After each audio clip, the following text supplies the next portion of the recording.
نواز شریف نے الیکشن ہارنے اور ملک سے باہر جانے کے بعد پاک فوج کے خلاف فیصلہ کن کارڈ کھیل دیا ہے۔ گوجرانوالہ میں پی ڈی ایم کے جلسے میں پاک فوج کے سربراہ جنرل قمر جاوید باجوہ اور آئی ایس آئی کے سربراہ جنرل فیض کے خلاف 15 الزامات عائد کر دیے۔ نواز شریف تقریر کے دوران جنرل قمر جاوید باجوہ اور جنرل فیض کا نام بار بار لے کر الزامات لگاتے رہے۔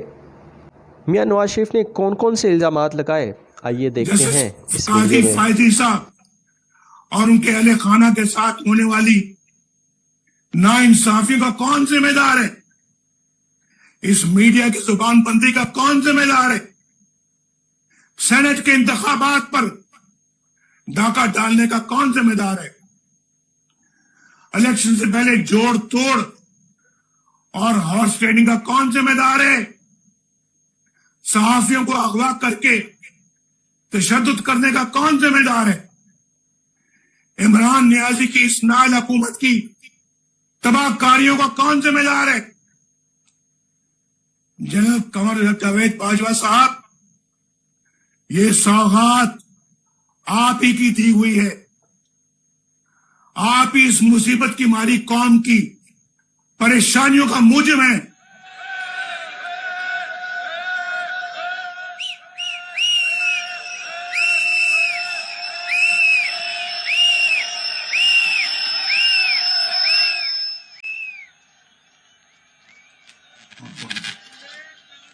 جنرل قمر جاوید باجوہ صاحب، آپ نے ہماری اچھی بھلی چلتی حکومت کو رخصت کروایا اور ملک و قوم کو اپنی خواہشات کی بھین چڑھایا۔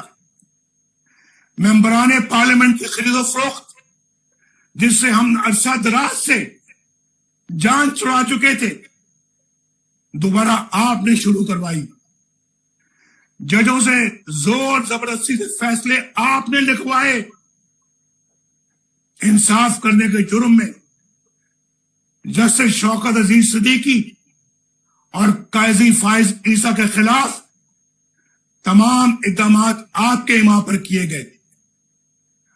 آپ نے الیکشنوں میں عوام کے انتخاب کو رد کر کے اپنی مرضی کا نااہل ٹولہ اس قوم پر مسلط کیا۔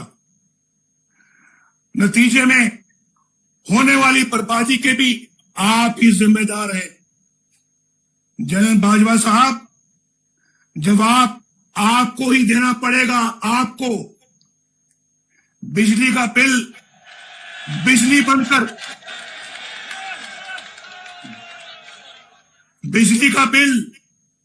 بجلی بن کر غریب پر گر رہا ہے۔ باجوہ صاحب، جواب آپ کو دینا ہوگا۔ دوائی نہ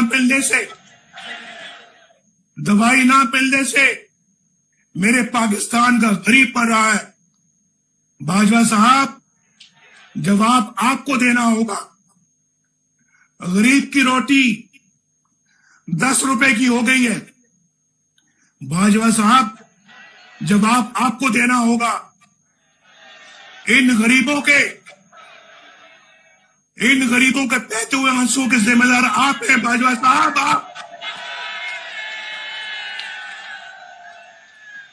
ان غریبوں کے بہتے ہوئے آنسو کے ذمہ دار آپ ہیں۔ جواب آپ کو دینا ہوگا۔ ان ہنستے مسکراتے چہروں پر اداسی ہے، ویرانی ہے، پریشانی ہے۔ باجوہ صاحب، جواب آپ کو دینا ہوگا۔ 1.5 کروڑ لوگ بے روزگار ہو چکے ہیں۔ باجوہ صاحب، جواب آپ کو دینا ہوگا۔ آٹا اور چینی چور عوام کے سینکڑوں ارب روپے لوٹ کر چلتے بنے اور حکومت نے قیمت قابو میں لانے کے لیے کچھ نہیں کیا۔ باجوہ صاحب، حساب آپ کو دینا ہوگا۔ آپ کو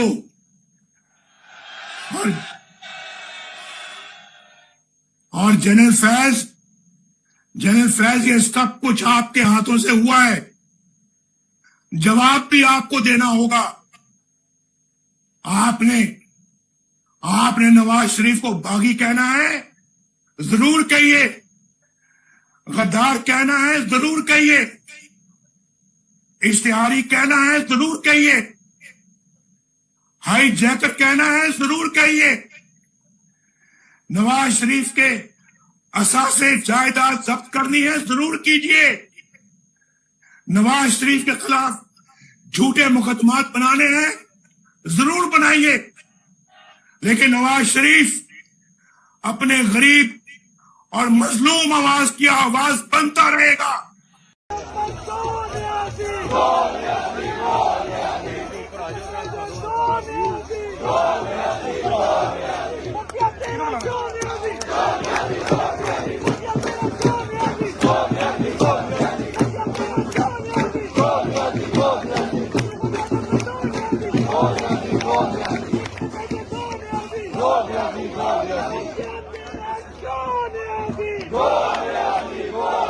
इन्होंने तो कहा था कि हम 50 लाख घर देंगे। मुझे बताया जाए, क्या किसी को एक भी घर मिला है? किसी को एक भी घर दिया है? फिर आज मुझे बताएं कि काश्तकार, उनका क्या हाल है? उनकी गुजरोकात कैसे हो रही है? सुना है खादें बहुत महंगी हो गई है, बिजली बहुत महंगी हो गई है। आए दिन रोज सुनते हैं कि आज बिजली इतनी महंगी हो गई, आज इतनी महंगी हो गई। ताजरों का क्या हाल है? ताजर कैसे गुजारा कर रहे हैं? कारोबार चल भी रहे हैं या बंद हैं? सुना है, मैंने सुना है, कारोबारी हालात बहुत खराब हैं। नवाज शरीफ आपके एक एक दुख और तकलीफ से वाकिफ है, उसे आपके एक एक आंसू का एहसास है। यकीन मानिए, नवाज शरीफ का दिल रोता है जब वो देखता है कि गरीब आदमी इन मुसीबतों में गिरफ्तार है। मेरी रातों की नींद चली जाती है जब मुझे ये ख्याल आता है कि आपके बच्चे भूखे सोते हैं। मेरा दिल रोता है जब बिजली का बिल आप पर बिजली बनकर गिरता है। आपको पहुंचाया जाने वाला हर जख्म नवाज शरीफ के दिल पर लगता है।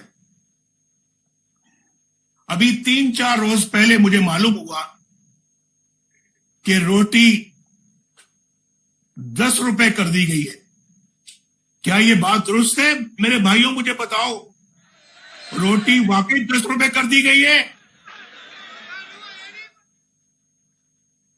भाई 71 साल लगे, ये गौर से सुनो मेरी बात, 71 साल लगे आटे को 35 रुपए किलो तक आते आते, यानी 71 सालों में आटा जो है वो 35 रुपए किलो तक पहुंचा, और सिर्फ पिछले 2 सालों में ये 35 से 75 रुपए हो गया है।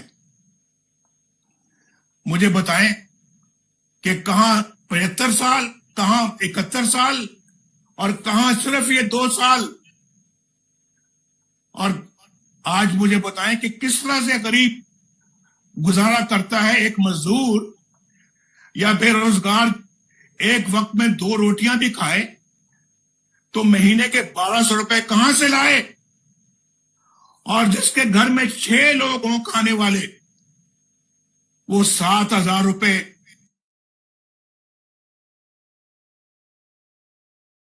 सिर्फ रोटी के लिए, सिर्फ रोटी के लिए कहां से लेकर आएगा? जबकि दालें और सब्जियां भी इस कदर महंगी हो गई है कि वो पहुंच से भी बाहर हो गई है।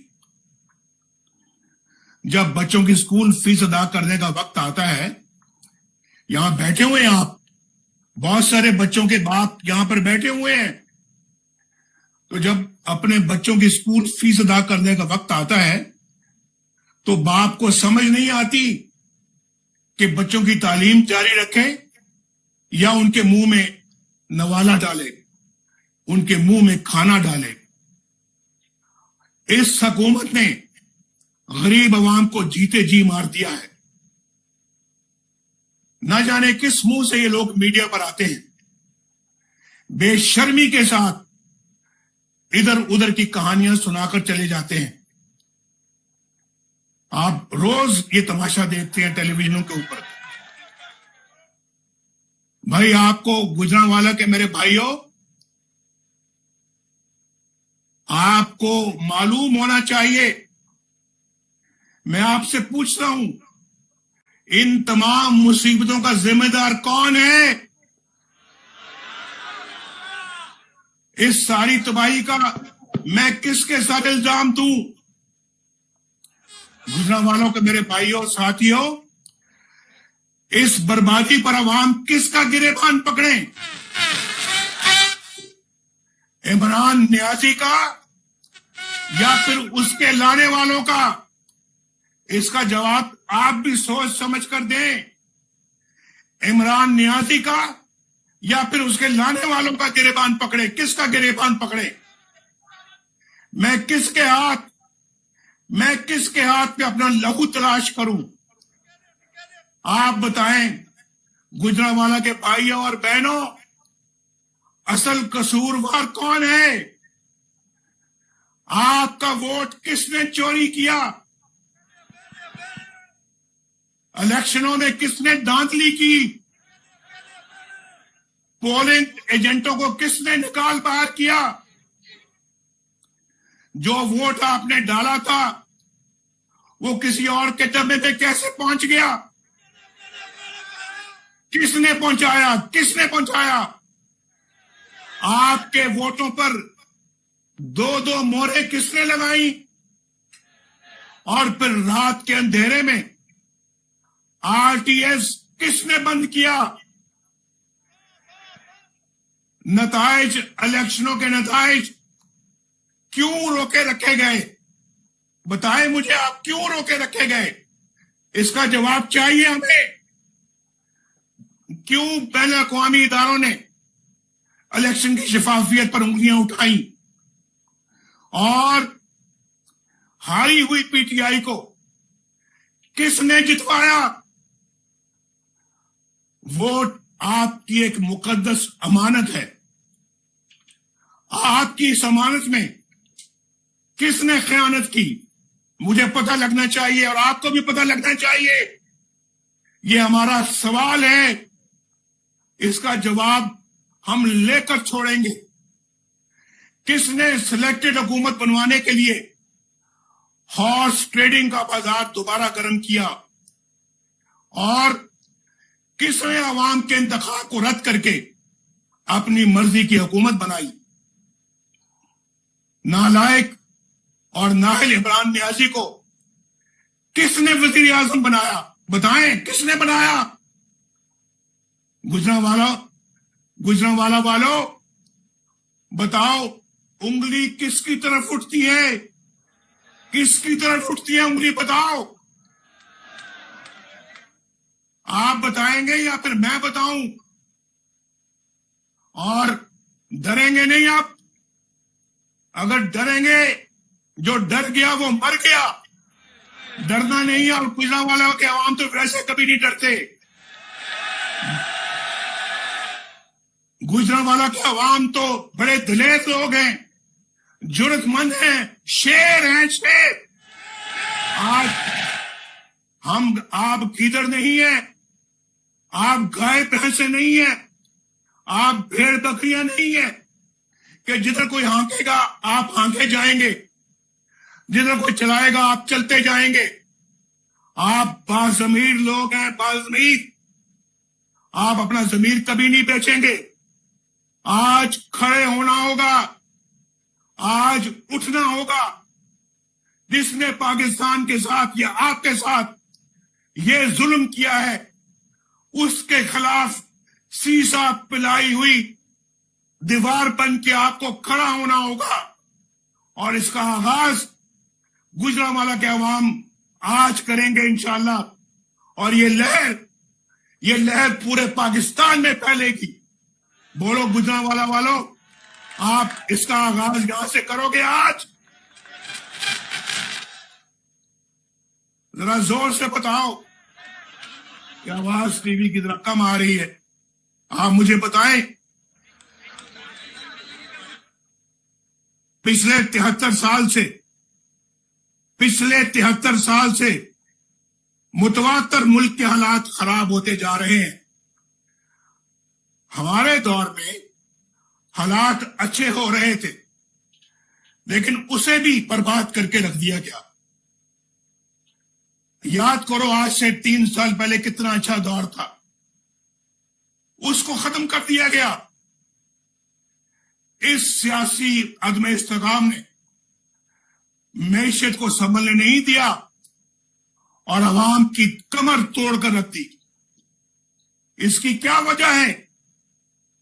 کیوں پاکستان میں قانون کی حکمرانی نہ آ سکی؟ کیوں عوام انصاف سے محروم ہے؟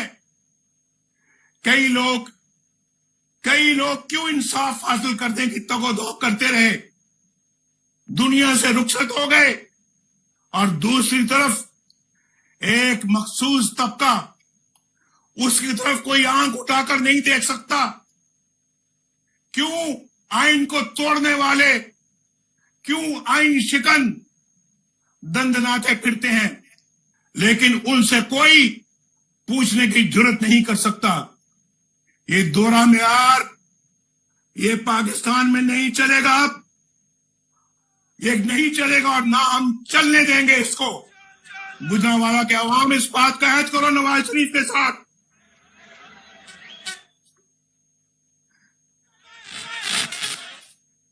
آواز ذرا جب نہیں آتی نا پھر وہ بڑا کوئی مسئلہ ہے اس میں. آپ کا جو ریسپانس ہے, آپ کا جو جذبہ ہے, وہ مجھ تک صحیح طرح سے آپ کی آواز نہیں پہنچ رہی. میری آواز آپ تک پہنچ رہی ہے یا نہیں پہنچ رہی؟ بتاؤ, ہاتھ کھڑا کر کے بتاؤ. پہنچ رہی ہے آواز؟ آپ کی آواز مجھ تک نہیں پہنچ رہی, لیکن اگر میری بھی پہنچ رہی ہے تو ٹھیک ہے, اچھی بات ہے. مجھے بتاؤ کہ یہاں پہ ایک ڈکٹیٹر کو آئین شکنی پر سزا ملی لیکن اس عدالت کو بھی اڑا دیا گیا ہوا میں, اور دوسری طرف آپ کے منتخب نمائندوں سے ہمیشہ برا سلوک کیا جاتا ہے. کیوں آپ کے منتخب وزیر اعظم کے ساتھ تضحیک آمیز سلوک کیا جاتا ہے؟ کیوں انہیں کام نہیں کرنے دیا جاتا؟ کیوں آپ کے منتخب وزیر اعظم کو اپنے 5 سال پورے نہیں کرنے دیے جاتے؟ کیوں جگہ جگہ ان کے راستے میں روڑے اٹکائے جاتے ہیں؟ کبھی دھرنا کروا کر راستہ روکا جاتا ہے, کبھی ڈان لیکس بنا کر اور کبھی ریجیکٹڈ کہہ کر وزیر اعظم کے احکامات کو رد کر دیا جاتا ہے. میں حیران ہوتا ہوں کہ جتنا وقت ان آئین توڑنے والوں نے سازشوں پر ضائع کیا, اس کا آدھا وقت بھی اگر دفاع پر صرف کیا جاتا تو ملک بہت سی کباہتوں سے بچ جاتا. اس کے بعد کیا ہوتا ہے؟ اس کے بعد پاناما کی سازش ہوتی ہے. پاناما کا کوئی اور مقصد نہیں تھا, صرف ایک کہ ملک کو کمزور کرنا اور حکومت کو گرانا, نواز شریف کو نکلوانا, نواز شریف کو ڈسکوالیفائی کرنا. اس سب کے باوجود ہم نے الحمدللہ ان دھرنوں کے باوجود, ان مشکلات کے باوجود, آپ گواہ ہیں گجرانوالہ والوں, نہ صرف ہم نے کام کر کے دکھایا بلکہ دنیا سے بھی اللہ کے فضل و کرم سے اپنا لوہا منوایا. الحمدللہ ہم نے سستی بجلی بنا کر پاکستان کو اندھیروں سے نکالا, ملک میں امن قائم کیا, دہشت گردی ختم کی, کاروبار چلنا شروع ہو گیا اور غربت اور بے روزگاری ختم ہونا شروع ہو گئی. ہسپتال, اسکول اور یونیورسٹیاں بن رہی تھی, موٹر ویز اور ہائی ویز بن رہے تھے. آج بلوچستان سے، سندھ سے، کے پی کے سے، پنجاب سے اور وہاں سے بھی، چترال سے بھی لوگ آئے ہیں، اس جلسے میں آئے ہیں، قائدین آئے ہیں، اور ہمارے قائدین کے ساتھ ان کے ورکرز بھی آئے ہیں. پوچھیں کہ ماشاءاللہ موٹر وے پشاور سے لے کے تو سندھ تک پہنچ گئی ہے. ادھر بلوچستان میں ہائی ویز پہ تعمیر ہو رہی ہے. وہاں پہ جو ٹنل ہماری چترال والی جو ہے لواری ٹنل، وہ بن گئی ہے. ہزارہ موٹر وے بن گئی ہے. یہ سب کام اللہ کے فضل و کرم سے ہم نے اپنے یہ 3-4 سالوں میں کیے. بجلی کے اتنے بڑے بڑے کارخانے لگا دیے، یہ سارا کام کیا، اور اللہ کے فضل و کرم سے آج ہمیں اس کی خوشی ہے. اگر پاکستان کو اسی طرح چلنے دیا جاتا، آج پاکستان ترقی کا ایک مرکز بن چکا ہوتا اس خطے میں. پاکستان کی ترقی کو دنیا تسلیم کر رہی تھی. دنیا پاکستانی روپیہ دوسری تمام کرنسیوں میں اس خطے میں مستحکم تھا. اگلے 10 سال میں پاکستان کا شمار دنیا کی 20 بڑی اکانومیز میں ہونے کی پیشگوئی کی جا رہی تھی، اور خود بین الاقوامی ادارے بھی یہ کہہ رہے تھے. ورلڈ بینک اور آئی ایم ایف بھی پاکستان کی ترقی کو تسلیم کر رہے تھے. یہ ترقی افسوس در افسوس، یہ ترقی عوام کا مینڈیٹ چوری کرنے والوں کو راس نہیں آئی. ان سے برداشت نہیں ہوا کہ نواز شریف اپنے مشن میں کامیاب ہو جائے اور ووٹ کو عزت مل جائے. نواز شریف اکیلا نہیں تھا، ہمارے پی ڈی ایم کے لیڈرز بھی بہت سارے نواز شریف کے ساتھ تھے. اس حکومت میں ان کا بھی حصہ تھا. وہ آج سٹیج پر بیٹھے ہوئے ہیں، تو ان کو یہ راس نہیں آیا کہ ان کی حکومت کامیاب ہو جائے اور ووٹ کو عزت ملے. آپ نے 2-2.5 سال ان لوگوں کو بھگتا ہے. آج آپ کو معلوم ہو چکا ہے گجرانوالہ کے میرے دوستوں کہ ووٹ کو عزت دو کی کیا اہمیت ہے. ووٹ کو عزت دو کس کو کہتے ہیں؟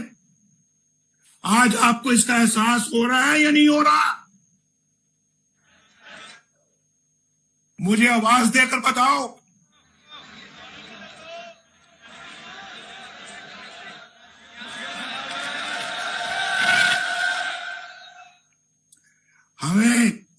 ہمیں یہ غدار قرار دیتے ہیں.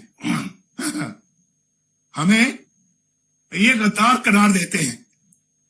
یہ کوئی نئی بات نہیں ہے. گجرانوالہ پریشان نہ ہونا، یہ کوئی نئی بات نہیں ہے. پاکستان کے بننے سے لے کر آج تک ڈکٹیٹروں نے سیاستدانوں کو انہی تمغوں سے نوازا ہے. کبھی مادر ملت فاطمہ جناح کو غدار قرار دیا گیا، کبھی حسین شہید سور وردی کو غدار ٹھہرایا گیا، کبھی باچا خان اور مولوی فضل الحق ملک دشمن قرار پائے، کبھی مری، کبھی مینگل اور کبھی بزنجو غدار بنے. اور جب یہ الزام مشرقی پاکستان میں شیخ مجیب الرحمان پر لگایا گیا تو اس کے نتیجے میں مشرقی پاکستان بنگلہ دیش بن گیا. اور آپ نے دیکھا اپنی آنکھوں سے کہ ڈھاکہ میں جنرل نیازی نے ڈھاکہ میں جنرل نیازی نے دنیا کی تاریخ میں پہلی بار کھلے عام انتہائی ذلت آمیز طریقے سے ہتھیار ڈالے. لیکن غدار کون ہے؟ سیاستدان.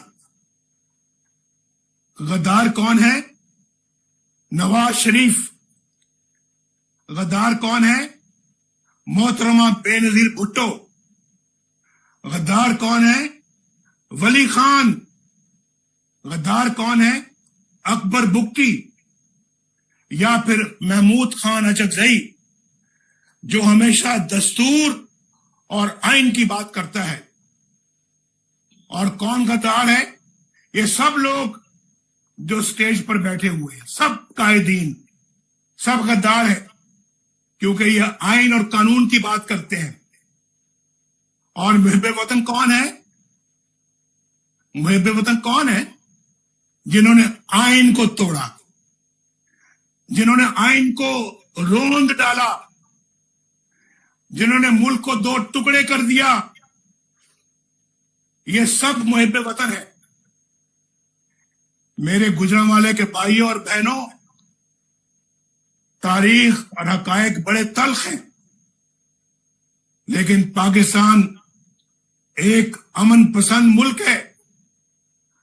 हम अमन चाहते हैं, लेकिन खुददारी के साथ, बराबरी के साथ, इज्जत नफ्स के साथ, और मुल्क के अंदर भी इज्जत नफ्स के साथ रहना चाहते हैं।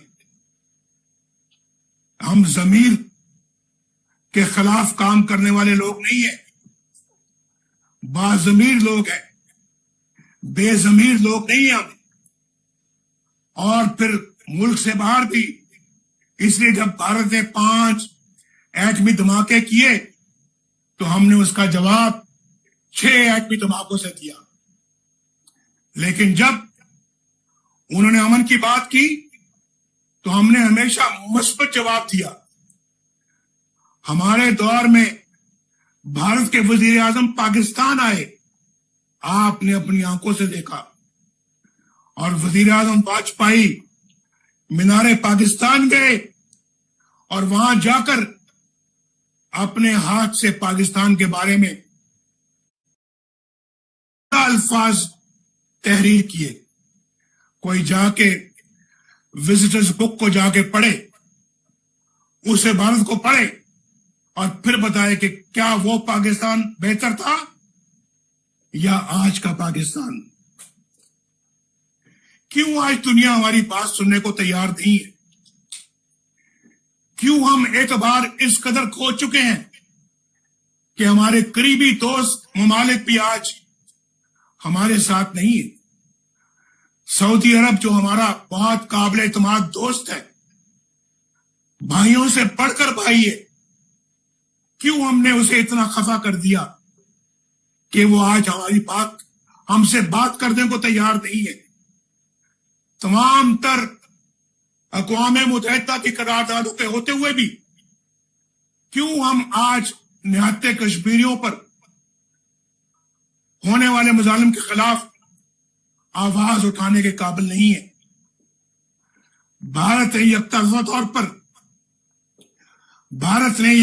तौर पर कश्मीर को अपना हिस्सा करार दे दिया। क्यों हम एक करारदाद भी पेश नहीं करवा सके? उल्टा अपने ही वजीर आजम आजाद कश्मीर पर गद्दारी का मुकदमा दर्ज करा दिया। ये क्या है? क्या ये आपको ज़मीर फरोशी कबूल है? ये कश्मीर फरोशी, क्या ये आपको कबूल है? मैंने अपने 35 साल सियासी कैरियर में, गुजरांवाला के दोस्तों, इससे ज्यादा करप्ट हुकूमत नहीं देखी। इनका तरीका वारदात यह है कि झूठ इतना बोलो कि लोग सच समझना शुरू हो जाए, दूसरों पर इल्जामात की इतनी बौछार करो कि उनके अपने खिलाफ करतूतों से तवज्जो हट जाए, और इस आड़ में ये खुद करप्शन का बाजार गर्म किए रखें। अल्लाह ताला का बड़ा शुक्र है, गुजरांवाला के भाइयों दोस्तों, आपको इस बात पे फख्र होना चाहिए कि मुस्लिम लीग नून की हुकूमत के 5 सालों में कोई करप्शन का स्कैंडल सामने नहीं आया,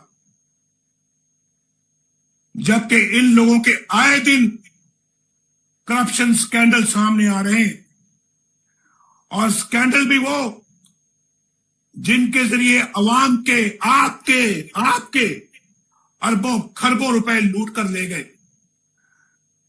इमरान न्याजी, कौन नहीं जानता कि इस करप्शन में तुम खुद मुलविस हो। तुम क्या समझते हो तुम कि साकिब निसार का एनआरओ लेकर तुम पाक साफ हो गए हो? तुम्हें बनी गाला और लाहौर में जमान पार्क की अरबों रुपए की जायदाद की रसीदें देनी पड़ेंगी। तुम क्या समझते हो कि साकिब निसार का एनआरओ लेकर अलीमा खान जाएंगी? क्या अरबों की फंड रेजिंग के मामला बिला तहकीक ही रह जाएंगे? तुम क्या समझते हो कि फॉरेन फंडिंग केस पर कोई तुमको एनआरओ दे सकेगा, जबकि तुम्हारी अपनी पार्टी के लोग खुद तुम्हारी करप्शन के गवाह हैं? जवाब दो, तुमने वज़ीर आज़म की कुर्सी पर बैठकर चीनी बरामद करने की इजाजत कैसे दे दी और क्यों दे दी? चीनी के ज़खायर तो इतने नहीं थे कि एक्सपोर्ट हो सकती है, बरामद हो सकती। उसका नतीजा क्या निकला? 52 से चीनी की कीमत जो है 52 रुपए से 110 रुपए किलो हो गई। लेकिन तुमने परवाह नहीं की ताकि तुम्हारे एटीएम अवाम के खरबों अरबों लूट सके। आपका फर्ज बनता है पाकिस्तान के रहने वालों, गुजरांवाला के रहने वालों, आपका फर्ज बनता है कि आप इसका हिसाब लो। ये अरबों खरबों आपके हैं, आपकी जेब से ये पैसा निकला है और इमरान खान और उसके हवारियों के जेबों में गया है और उसने लोगों को भगा दिया है। ये अरबों खरबों है, इस पे खामोश बैठना जुर्म है, जुल्म है, ज्यादती है। तुमने आज तक इमरान खान कोई ऐसा इक़दाम नहीं किया जिससे चीनी की कीमत में कोई कमी हो सके। हम इसको चीनी की कीमत को 50-52 रुपए छोड़ के गए थे, 2 सालों में 100 रुपए से ऊपर चली गई है। गुजरांवाला के मेरे भाइयों, आपको मेरी बातें समझ में आ रही है या नहीं आ रही? तुम्हें इन भारी कीमतों के नीचे दबे हुए अवाम की इमरान न्याजी कोई परवाह नहीं है, न थी न है। तुम्हारा वजीर अद्वियात की कीमत में बेहिसाब इजाफा करके चलता बना, अवाम के अरबों लुट गए और तुम्हें इसके कोई परवाह नहीं। और फिर जनरल आसिम सलीम बाजवा, जो कि पाकिस्तान की हुकूमत गिराने, बलोचिस्तान की हुकूमत गिराने और सेनेट के इंतखाबात चोरी करने के जुर्म में संगीन गद्दारी यानी आर्टिकल 6 का मुजरिम भी है, उसके बेहिसाब असासे सामने आ चुके हैं, मगर कोई तफ्तीश शुरू नहीं हो सकी। इस हुकूमत के होते हुए शायद होगी भी नहीं। नैब का वतीरा तो इल्जाम और सबूत के बगैर ही उठाकर ले जाना है। ये शख्स क्यों खुलेआम दंदनाता फिर रहा है? जवाब दो इमरान न्याजी, क्यों फिर रहा है? और आज भी वो चेयरमैन सीपैक बना हुआ है। किस मुंह से ये सीपैक की सरमाई कर रहा है? और उसकी तनख्वाह 35 लाख रुपए माहाना है। गुजरांवाला के अवाम भाइयों, क्या तनख्वाह है? 35 लाख रुपए तनख्वाह है उस शख्स की, जनरल आसिम सलीम बाजवा की। क्या तनख्वाह है बताओ, क्या तनख्वाह है? इस हुकूमत ने कोई काम नहीं किया लेकिन करप्शन का एक के बाद दूसरा स्कैंडल सामने आ रहा है। इसके बावजूद चेयरमैन नैब की डटाई देखें, तमाम तर गवाह और सबूतों के बावजूद किसी के खिलाफ कोई मुकदमा नहीं बन सका। नैब एक डिक्टेटर का बनाया हुआ काला कानून है, मुशर्रफ जिसका मकसद सियासी इख्तिलाफ राय को कुचलना है। लेकिन जावेद इकबाल और उसके साथियों ने तो तमाम हदें पार कर ली। उन्हें सुप्रीम कोर्ट और दीगर अदालतों और फिर गैर मुल्की और गैर मुल्की इदारों की गई तनकीद की भी कोई परवाह नहीं है। उनका इंतकामी एजेंडा खत्म होने को ही नहीं आता। शहबाज शरीफ, हमजा शहबाज शरीफ, शाह, मीर शकीलुर रहमान और आज भी पाबंदे सलासल हैं। उनको या खुद आपको भी यह मालूम नहीं कि उनका जुर्म क्या है। कब तक आप एक मफाद प्रस्त टोले के मफादात के मुहाफिज बनकर बैठे रहोगे? कब तक उनके इंतजामी एजेंडे पर अमल करते रहोगे? कब तक बेगुनाहों को नैब की चक्की में पीसते रहोगे?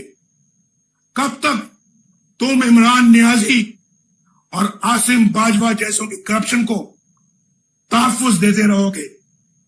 याद रखो, तुम्हारा भी यौम हिसाब आएगा और बहुत जल्द आएगा।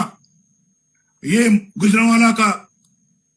गुजरांवाला का जलसा, ये कायदीन, ये सब गवाह, इंशाल्लाह गवाह रहना, इनका भी यौम हिसाब आएगा और जल्द आएगा। मेरे भाई और बहनों, आइन से इजराफ सिर्फ माशाअल्लाह की शक्ल में नहीं होता। हर आइन शिकनी इंतहा दर्जे की संगीन होती है। लिहाजा जब जबरदस्ती मीडिया का मुंह बंद कर देते हैं, यह भी आइन शिकनी है। जब आप केबल ऑपरेटर्स को हरासा करके अपनी मर्जी के चैनल चलवाते हैं, तो यह भी आइन शिकनी है। जब आप जजों से जबरदस्ती मनपसंद फैसले लिखवाते हैं, तो यह भी आइन शिकनी है। आप अवाम का मैंडेट चोरी करते हैं और एक नाअहल तरीन शख्स को वज़ीर आज़म बनवा देते हैं, तो यह बदतरीन आइन शिकनी है। याद रखिए, एक आइन तोड़ने वाले शख्स के साथ साथ वो तमाम लोग भी आइन शिकनी के मुर्तकिब होते हैं जो उसकी मदद करते हैं या उसका हुक्म मानते हैं। गुजरांवाला के मेरे भाइयों बहनों, आज आपकी तमाम तर परेशानियों और तकलीफों का जिम्मेदार वही लोग हैं जिन्होंने आपको अपने जाती मफादात और इख्तियारात की भींट चढ़ाया है। यही वो लोग हैं जो तमाम मसाइल के जिम्मेदार हैं, और यही वो लोग हैं जो अपने मफादात के लिए पाक फौज को मुतनाज़ा बनाने के दरपे हैं। हम नहीं, अवाम नहीं, ये हैं वो चेहरे जो पाक फौज को बदनाम करते हैं और मुतनाज़ा करते हैं। नवाज शरीफ का उन बहादुर कौम के बेटों और सिपाहियों को सलाम जो फलक पोश पहाड़ों और सरहदों पर अपनी जानों का नजराना पेश करते हैं।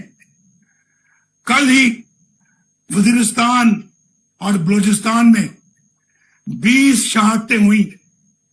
कौम का हर फर्द सोगवार है। मेरे ये मुजाहिद भाई और बेटे, ये शहीद और शोहदा, ये फौज की इज्जत बनाते हैं, ये कौम की इज्जत बनाते हैं। इन्हें कौम सलाम पेश करती है। इनकी माओं को, इनके वालिदैन को कौम सलाम पेश करती है। तुम कौम के हीरो हो। नवाज शरीफ तुम्हारा एहसान मंद है। कौम तुम्हारी ममनून है। कौम तुम पर फख्र करती है। मगर चंद लोग कहते हैं कि हम आइन और कानून के ताबे हैं और सियासत में हिस्सा नहीं लेते। तो फिर मेरा सवाल यह है कि वो कौन लोग थे जिन्होंने प्राइम मिनिस्टर हाउस पे चढ़ाई करके नवाज शरीफ को गिरफ्तार किया था, हुकूमत को तोड़ा था और उठा के नवाज शरीफ को काल कोठरी में डाल दिया था। वो कौन लोग थे जिन्होंने 4 दफा मुल्क में मार्शल लॉ लगाया? कौन थे वो लोग? और वो कौन लोग हैं जिन्होंने स्टेट अबव द स्टेट बना ली हुई है? कौन इसका जिम्मेदार है? मुल्क में 2 मुतवाजी हुकूमतों का कौन जिम्मेदार है? जैसे शौकत अजीज सिद्दीकी जो कह रहे हैं, उसका कौन जिम्मेदार है? मेरे पास वो वीडियो है जो किसी वक्त मैं आपको सुनाऊंगा इंशाअल्लाह। मैं ट्विटर पे फिर डालूंगा, उसको आप सुनिएगा।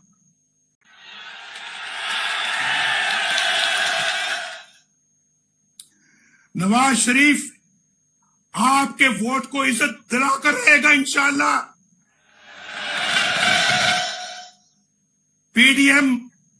पीडीएम तुमसे वोट को इज्जत दिलाकर रहेगी इंशाअल्लाह। गुजरांवाला वालों, मौलाना फजल रहमान वोट को इज्जत दिलाकर रहेगा। बिलावल जरदारी भुट्टो वोट को इज्जत दिलाकर रहेगा। महमूद खान अजगजई वोट को इज्जत दिलाकर रहेगा। साजिद मीर, डॉक्टर मालिक, जहां से जमालदीनी वोट को इज्जत दिलाकर रहेंगे। मियां इफ्तिखार, अवैस दुरानी, अहमद नवाज जदून, मरियम नवाज शरीफ, शाहिद खकान अब्बासी वोट को इज्जत दिलाकर रहेंगे। और गुजरांवाला वालों, आप भी वोट को इज्जत दिलाकर रहेंगे। क्या गुजरांवाला वाले इस जदोजहद में मेरा साथ दोगे?